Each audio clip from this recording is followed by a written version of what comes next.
In today's Whiteboard Leadership moment, I want to talk about the role of boards in a church. Now, I know there are a lot of different size churches, a lot of different styles of leadership in churches, and I'm sure we'll have other Whiteboard Leadership conversations about those things, but I'm going to assume that there are certain things that it doesn't matter what the size of your church is and what the organizational structure is. There are certain things that pastors and leaders want their boards to know. If you could play this role for me, it would be so helpful. The first role is a pulse taker.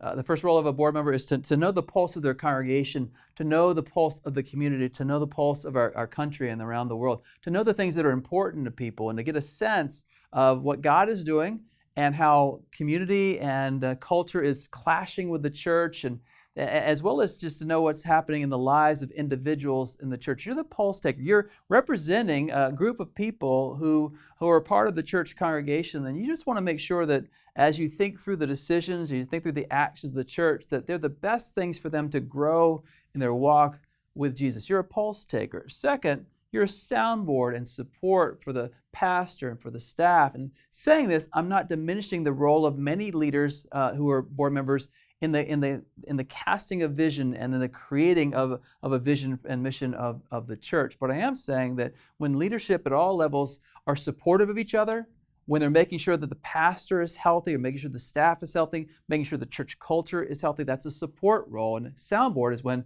leadership comes with ideas and they're a soundboard for each other. They're a soundboard for the pastor and the staff. And so if the pastor has an idea and brings it to the board, you're the soundboard. You're the ones who speak into it, who challenge it, who encourage it, who turn it into something bigger than even what it started to be.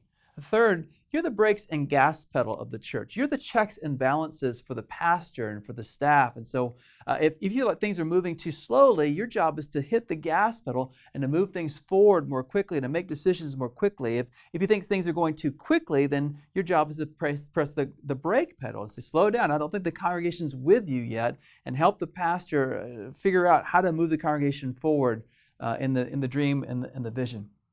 Most boards are policy and governance boards. They're making decisions about the structuring of the staff and the evaluation of the church. They're creating policies that make sure that the health of leadership as the church continues to move forward and expand is healthy and strong and moving forward. Here's one of the challenges of policy. A lot of churches, a lot of boards will make a policy based on one person's bad behavior.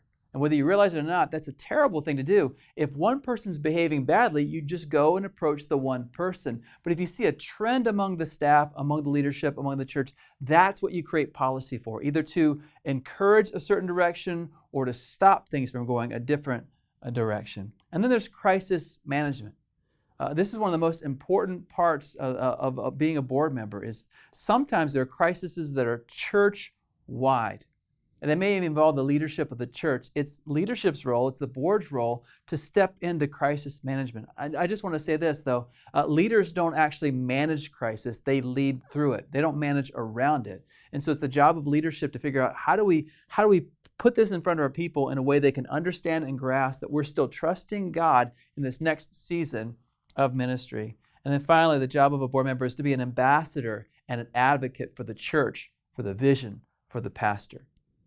I hope this is a great little tool for you to look at and say, is this what our board is doing? Is this how we're treating our pastor, our vision, our church? And this is how to be an effective board member. This has been a Converge Whiteboard Leadership Moment.